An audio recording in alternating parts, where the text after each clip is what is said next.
Shalom Bapak Ibu, saudara-saudara yang terkasih dalam Tuhan Yesus Kristus. Selamat Minggu Trinitatis yang ke-22 untuk kita semua. Tema yang menjadi topik bagi kita untuk minggu ini, kita ambil dari Ayub pasal 42 ayat 1 sampai dengan ayat 6 dengan tema Tuhan sanggup melakukan segala perkara.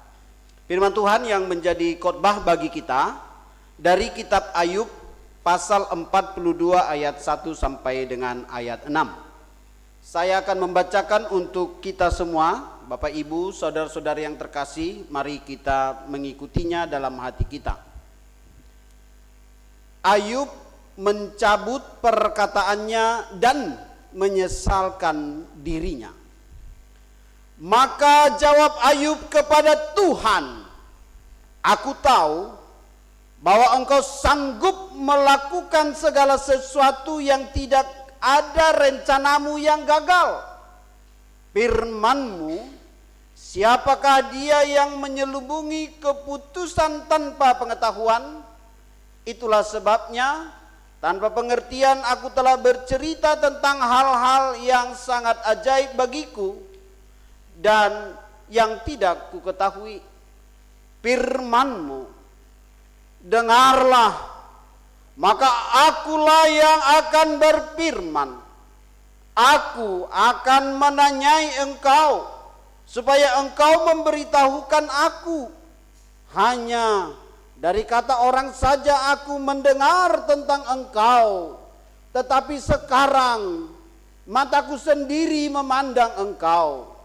Oleh sebab itu, aku mencabut perkataanku, dan dengan menyesal aku duduk dalam debu dan abu." Demikian pembacaan firman Tuhan. Jika kita membaca lanjut teks ini, temanya ayat 7, keadaan Ayub dipulihkan. Bapak Ibu saudara yang terkasih dalam Tuhan Yesus Kristus, kita akan terus cepat karena waktu saya hanya tinggal beberapa menit lagi. Oleh karena itu, mari kita saksikan slide yang sudah ada. Di sana dikatakan bahwa Ayub sendiri sudah memahami bahwa dia adalah orang yang berkenan kepada Tuhan. Itu bisa kita lihat dari Ayub pasal yang pertama, ayat yang pertama. Di situ sangat jelas dikatakan bahwa ada seorang laki-laki dari tanah Uz bernama Ayub. Orang itu saleh dan jujur, dan ia takut akan Allah dan menjauhi kejahatan. Perfect, sempurna. Tidak ada manusia yang sanggup seperti Ayub. Dia orang yang saleh dalam segala hidupnya. Bahkan dia jujur, tidak pernah berbohong, tidak pernah berdusta, tidak pernah menipu, tidak pernah mengambil milik orang lain untuk kekayaannya. Karena apa? Perkataan ini datang dari Allah, bukan perkataan manusia. Allah berkata, Ayub jujur. Siapa di antara kita yang sejak lahir sampai hari ini sanggup dikatakan oleh Allah bahwa dia adalah seorang yang jujur? Saya rasa tidak ada. Bahkan lebih dari itu, dia menjauhi kejahatan, tidak pernah mau bergabung, mendekati, bahkan melakukan kejahatan sekalipun tidak. Lihat, teks ini sangat jelas berkata, Hamoraon, Hagabeon, Hasangapon ada pada Ayub. Dia kaya raya, bahkan beribu-ribu hartanya pada masa itu. Dia punya cukup banyak harta. Tetapi bukan hanya Hamoraon, Hagabeon. Dia punya 7 anak laki-laki, 3 perempuan. Bukan hanya itu saja, Hasangapon. Dia sangat terpandang, dihargai, dihormati, bahkan mungkin disanjung banyak orang. Apa buktinya? Ketika dia menderita, teman-temannya, besti-bestinya, friend-friendnya dari jauh datang. Bahkan 7 hari mereka di depan Ayub tanpa berkata-kata, tanpa makan, tanpa minum. Mereka ingin merasakan penderitaan Ayub yang sesungguhnya. Dari situ bisa kita lihat Tidak ada satu orang pun di antara kita yang berani menjenguk orang selama 7 hari tetap ada di depannya, tanpa makan, tanpa minum, dan tanpa berbicara sekata-kata pun. Mungkin kita hanya kunjungan 1 jam, setengah jam, beberapa jam, dan setelah itu kita lupakan dia. Teman-teman Ayub telah menunjukkan bahwa Ayub itu orang penting dan orang yang patut dihormati. Bapak Ibu saudara yang terkasih, kenapa ini penting bagi kita? Karena terkadang kita melihat hidup ini hanya dari sudut pandang kita. Kita tidak sanggup hidup ini dari sudut pandang Tuhan. Sehingga kita lebih sering mengkritik Tuhan, mengomentari Tuhan, bahkan melawan Tuhan. Ini kenapa penting? Next ya, supaya cepat, waktu saya hanya 10 menit. Lalu Ayub berkata di sini penting. Kita harus awali dari Ayub yang pertama. Luar biasa, hari ini kita baca satu kitab. Dari mulai Ayub pertama sampai Ayub 42. Ini satu kitab, tapi dijelaskan dalam waktu 10 menit. Ya. Jadi mari fokus. Nah, apa yang mau dikatakan di sini? Dikatakan bahwa Ayub itu sangat menghargai Tuhan. Di tengah-tengah penderitaannya, dia tidak fokus pada penderitaannya, tapi dia tetap fokus pada Tuhan. Bisa kita lihat dulu di Ayub pasal yang pertama ayat 21, kata Ayub, dengan telanjang aku keluar dari kandungan ibuku, dan dengan telanjang juga aku harus dapat kembali kepada Allah yang menciptakan aku. Tuhan yang memberi, Tuhan yang mengambil, terpujilah nama Tuhan. Siapa Bapak Ibu yang sanggup berani berkata demikian? Apalagi kalau kita sampai kehilangan harta benda, kehilangan anak-anak, anak laki, anak perempuan, 10 anak itu sama-sama mati semuanya. Kehilangan kesehatan. Dia punya tubuh yang sehat karena dia kaya. Tapi penyakit yang tidak bisa disembuhkan harus dia tanggung. Ini bukan penderitaan yang mudah. Pada masa itu apalagi. Tidak ada dokter atau tabib yang sanggup untuk menyembuhkan penyakit. Apakah ada sampai hari ini penyakit yang tidak bisa disembuhkan? Banyak. Tetapi persoalannya, bagaimana cara menghadapi pergumulan ini? Bagaimana cara menghadapi persoalan ini? Ini yang mau kita petik dari khotbah ini. Penyakitnya datangnya dari mana? Hancurnya harta bendanya datangnya dari mana? Anak-anaknya mati semua karena dari mana? Jelas dikatakan di ayat 7. Iblis datang menjumpai Allah. Maka iblis berkata, Ayub menjadi baik, jujur, saleh karena Engkau ya Tuhan yang memberikan semuanya itu kepadanya. Iblis ingin membuktikan bahwa kita manusia hanya memanfaatkan Tuhan, hanya ingin mendapatkan sesuatu dari Tuhan, dan karena itulah maka mereka taat, maka mereka beribadah.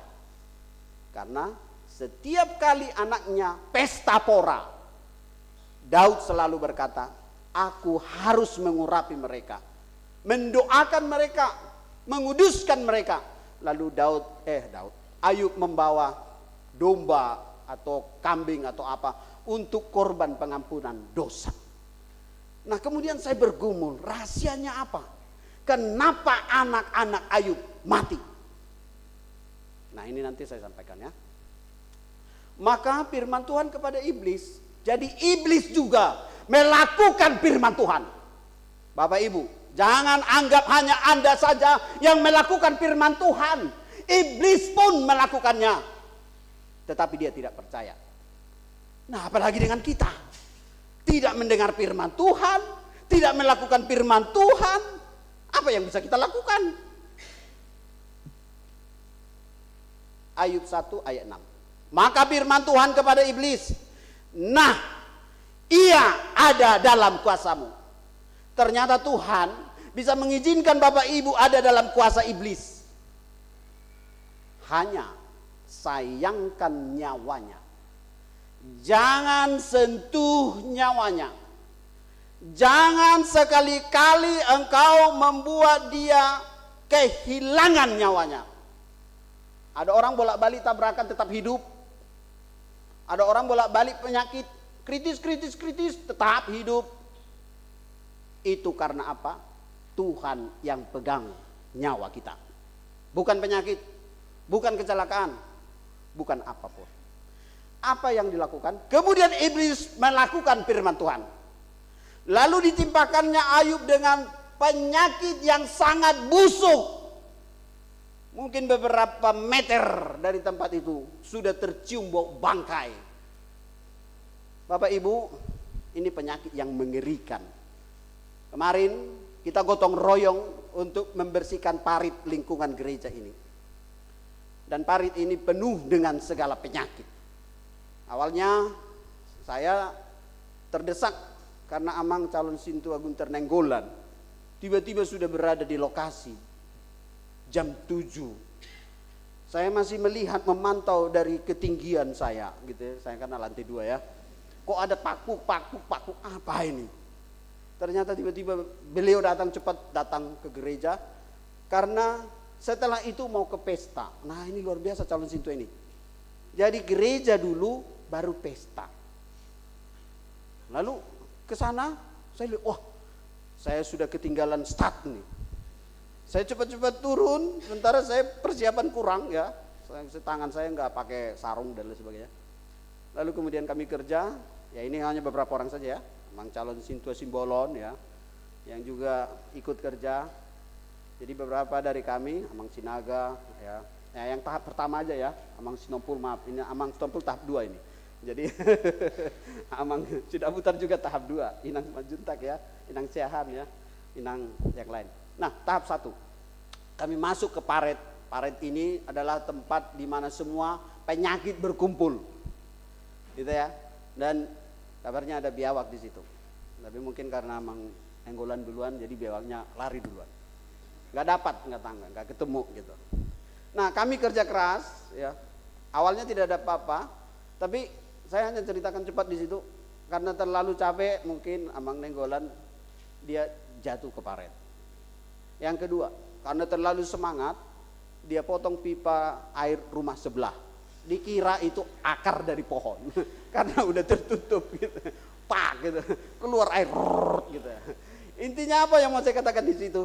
Semangat ya, semangat ya. Jadi banyak hal yang terjadi di gereja ini, tapi satu hal yang terunik bagi saya kemarin itu adalah membersihkan keliling-keliling. Yang tidak mungkin saya rasa saya bisa lakukan sendiri ya, tapi bisa dilakukan secara bersama-sama. Karena apa? Karena kita cinta Tuhan. Menyambut pesta Kutilon dan Parheheon. Nah, apa yang dilakukan Ayub? Kenapa saya bicara tentang paret? Karena di situ ada kaca beling ya. Ada paku, ada ban, ada baju-baju. Sebelumnya katanya ada kulkas. Tak siapa yang taruh kulkas di situ. Nah, lalu dikatakan begini. Karena penyakit yang ditimpakan oleh iblis kepada Ayub dari ujung kepala rambut sampai ke kaki, lalu Ayub mengambil sekeping beling, jadi kaca ya, itu tadi kaca beling, untuk menggaruk-garuk badannya sampai duduk di tengah abu. Jadi tidak ada lagi alat lain selain kaca. Bayangkan Bapak Ibu. Seharusnya penyakit kita jangan kita korek-korek ya. Anak-anak ada bisulan apa, kalau dikorek-korek makin besar ya. Jadi jangan sampai dikorek-korek. Ini Ayub sudah nggak bisa lagi cara lain selain dari mengkoreknya pakai kaca. Bayangkan Bapak Ibu. Nah, selain itu apa lagi penderitaan Ayub? Maka berkatalah istrinya kepadanya, masih bertekunkah engkau dalam kesalehanmu? Kutukilah Allahmu dan matilah. Istri yang bagaimana ini? Yang seharusnya menolong menjadi perongrong ya. Yang seharusnya menjadi teman pendukung, teman kekuatan, sumber pertolongan, malah menjadi orang yang menyusahkan. Bahkan mungkin kalau saya bilang lebih jahat dari iblis ya. Istri yang tidak percaya kepada Tuhan sungguh-sungguh, dia akan menjadi lebih jahat dari iblis. Dikatakan apa? Kutukilah Allahmu dan matilah. Bapak Ibu, Sekalipun kita tinggal dalam lingkungan satu keluarga orang percaya kepada Tuhan, kalau kita tidak ambil keputusan untuk percaya kepada Tuhan, di saat ada pencobaan, di saat ada penderitaan, di saat ada masalah, jangan-jangan kita dipakai iblis untuk merongrong, merusak, dan menghancurkan iman suami, istri, dan anak-anak kita. Oleh karena itu jangan sampai terlambat kita percaya kepada Tuhan. Tetapi ada kata yang unik dari Ayub. Dengan telanjang aku keluar dari kandungan ibuku, dengan telanjang juga aku harus kembali. Ini penting, ini prinsip, ya. Nah, apa yang mau kita kejar dari nas firman Tuhan ini? Kita sudah melihat next aja ya. Lalu Tuhan memulihkan keadaan Ayub, itu pasal 42. Karena apa? Karena dia terus berdoa, menyembah, berseru, bermohon kepada Tuhan. Jadi solusi atas pergumulan kita, jangan tinggalkan Tuhan. Itu. Karena apa? Tidak ada satupun kekuatan kita yang sanggup untuk mengatasi segala perkara. Kita masuk dulu kepada lagu-lagu pujian. Ina exaudi. Yesus Tuhanku juru selamatku. Setiap langkahku selalu kuarahkan kepada Yesus. Karena Yesus menjadi sumber jawaban atas hidupku. Yang kedua, remaja. Remaja langsung berkata, mengikut Yesus keputusanku. Gak ada kata lain. Langsung mengikut Yesus. Nah poso, terkadang kita merasa tak ada jalan terbuka. Percaya dia mengerti, dia peduli persoalan yang sedang terjadi. Hanya satu yang dia minta, agar kita percaya sampai mukjizat menjadi nyata. Jawaban atas pergumulan Ayub, Allah peduli, Allah mengerti, Allah sanggup memulihkan hidupmu, Allah sanggup memulihkan kesehatanmu, Allah sanggup memulihkan ekonomimu, harta bendamu, anak-anakmu. Tapi jangan sampai Allah bertindak karena kamu tidak percaya kepadanya. Ini adalah penyesalan Ayub karena dia berkata, dahulu, maksudnya selama ini aku tahu bahwa Tuhan berkuasa, tapi aku belum melihat kuasanya. Bayangkan Bapak Ibu, orang kaya, orang terhormat, orang terpandang, Hasangapun, Hagabeon, Hamoraon ada pada dia, tapi dia tidak melihat itu, bahwa itu semuanya adalah pekerjaan Tuhan. Lalu penyakit inilah akhir dari semuanya. Sampai semua hartanya harus habis dulu, baru dia sadar.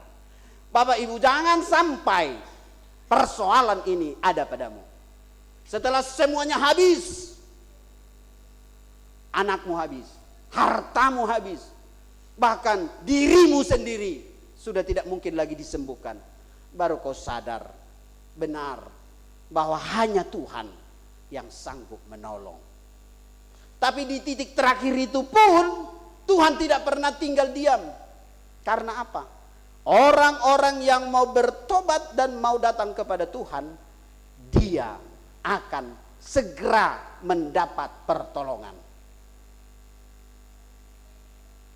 Taufan tak putus memukul biduk yang lemah, lihatlah terombang ambing akan karamkah. Hidup kita ini ibaratkan perahu, akan karamkah? Kata Ama Immanuel. Ini penting, karena apa? Lihat Yesus datang, Tuhan menegur. Lanjut teman. Kau ku jaga hingga pagi, tak usahlah engkau gentar, kan ku jaga. Selanjutnya ya. Kor ini sebenarnya jeritan ya, jeritan. Tapi sekaligus jawaban. Ada kesaksian di sini tapi mungkin gak ditampilkan ya. Siapa yang tahu lagu Dung Sonang Rohaku? Dung Sonang Roha, suara 3. Inang bilang harus suara 1. Dung Sonang Rohaku di bain Yesus. Sonang tapi porsuk.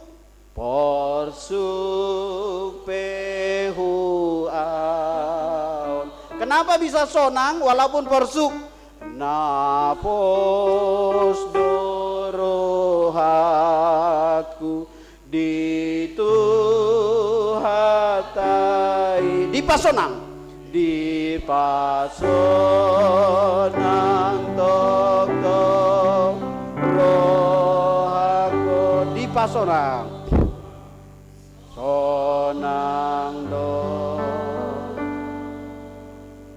sonang do, di pasonang do rohaku. Apakah harta benda, hamoraon hagabeon, jabatan, sarjana, S1, S2, S3, S-doger, apakah itu semua bisa membuat hidupmu menjadi bahagia? Tidak, itu jawabannya. Raja Salomo khotbah di remaja, awalnya dia mencintai Tuhan. Semasa dia muda dan remaja. Dia hanya minta hikmat, dia enggak minta kaya, dia enggak minta hebat. Tapi Tuhan berkata, karena engkau meminta itu maka aku memberikan lebih. Tapi setelah dia kaya raya, setelah dia menjadi seorang raja yang terkenal ke seluruh dunia, yang membuat hati Tuhan pedih, dia sibuk mengurus istri-istrinya. Sampai hari ini hanya dia raja manusia yang punya istri 1000. Gak ada yang sanggup saya rasa, selain Raja Salomo. Tapi akibatnya dia jauh dari Tuhan. Akibatnya, lihat di situ ratapan nate pengkhotbah ya, di pengkhotbah itu dia berkata semuanya angin saja, istri 1000 pun angin, gak bermanfaat bagi imannya. Hati-hati ketika kita sudah dikaruniakan banyak hal, kita melupakan tujuan hidup kita yang terutama, maka gelaplah hidup ini. Itu Salomo. Nah, jangan sampai demikian. Lagu ini diciptakan oleh Stafford ya. Jadi kisahnya kalau kita bicara dengan awalnya, it is well with my soul ya. Dikala hatiku tentram. Persoalannya dia orang kaya, hebat, punya jabatan. Lalu kemudian dia dengan istrinya dan anak-anaknya punya rencana untuk mengadakan sebuah wisata. Tetapi karena ada tiba-tiba teken kontrak lah atau pekerjaan penting lah, dia harus berpisah dengan istrinya lebih dulu dan anak-anaknya nanti menyusul ke tempat wisata. Oke? Nah setelah itu dia sibuk dengan pekerjaannya sampai selesai. Istri dan anak-anaknya naik perahu, waktu itu masih kapal besar. Tapi di tengah perjalanan kapal itu tenggelam. Istri dan anak-anaknya meninggal. Lalu dia kemudian dikasih kabar, lalu dia ambil kapal, dia coba cek lingkungan di mana kapal itu tenggelam, berharap ada sesuatu yang dia petik di situ. Lalu dia membaca, mencoba untuk memahami penderitaan itu dari kitab Ayub. Dari kitab Ayub. Waktu saya masih belum menikah, bapak saya sakit. Jadi sebelumnya mama yang jaga papa, ya, bapak saya pendeta. Tapi karena sakitnya di rumah sakit Belige, malah mama saya yang duluan meninggal. Karena terlalu capek mengurus bapak. Lalu kemudian setelah tidak ada yang bisa mengurus, dibawa ke Medan. Waktu saya sudah kerja, saya harus berhenti kerja untuk mengurus bapak saya. Nah, dalam teks itu di rumah sakit Mongon Sidi, saya baca kitab Ayub. Waktu itu saya masih muda. Jadi maksud saya seperti itu. Orang yang sedang bergumul berat, satu hal yang dia pilih bahkan mungkin membaca kitab Ayub, ya. Nah, sama seperti Bapak Stafford ini yang mengarang lagu Dung Sonang Rohaku, It Is Well With My Soul. Dia bergumul membaca kitab Ayub. Lalu dia bertanya kepada Tuhan, Tuhan, apa yang harus saya lakukan dengan keadaan saya? Istri dan anak saya sudah tenggelam di dasar laut ini. Lalu Tuhan menunjukkan kepadanya bahwa sekalipun anak dan istrimu tenggelam, tapi yang paling penting adalah imanmu kepada Tuhan. Itu yang penting. Ada kisah tentang kenapa banyak anak meninggal di satu keluarga. Lalu kemudian si bapak si ibu ini sedih dan tidak mau gereja, tidak mau lagi marsaor karena sedih. Semua kalau udah ada orang meninggal udah pasti sedih, ya. Lalu mereka berdoa kepada Tuhan, kami berontak ini Tuhan, kami nggak terima anak kami meninggal. Gitu. Anaknya ada 4 meninggal. Lalu mereka berkata, Tuhan kami tidak terima ini. Lalu karena tidak terima itu, Tuhan memberikan satu mimpi kepada mereka. Satu mimpi. Setelah bangun, suami istri ini cerita, aku ada mimpi. Istrinya juga cerita, suaminya cerita, aku ada mimpi. Lalu mereka cerita bersama, mimpinya sama. Gitu. Lalu ceritanya dikasih tahu. Ternyata mereka bertemu dengan malaikat Tuhan menjelaskan. Anak-anak mereka ini selalu diajari baik-baik, selalu diajari hidup sopan, mau mendengar Tuhan dan lain sebagainya, sebagaimana sebagai keluarga Kristen. Tapi ternyata anak-anaknya ini ada yang bandal, ada yang tidak mau menurut, memberontak, menyakiti hati orang tuanya, berbohong, bahkan menghina orang tuanya. Orang tuanya sedih, Tuhan bagaimana dengan anak kami ini? Lalu dibukakanlah kehidupannya, anak-anakmu jika mereka terus hidup sampai mereka bekerja, mereka akan menjadi penjahat. Mereka akan menjadi pengedar narkoba. Mereka akan menjadi pembunuh. Mereka akan selanjutnya ditujukan.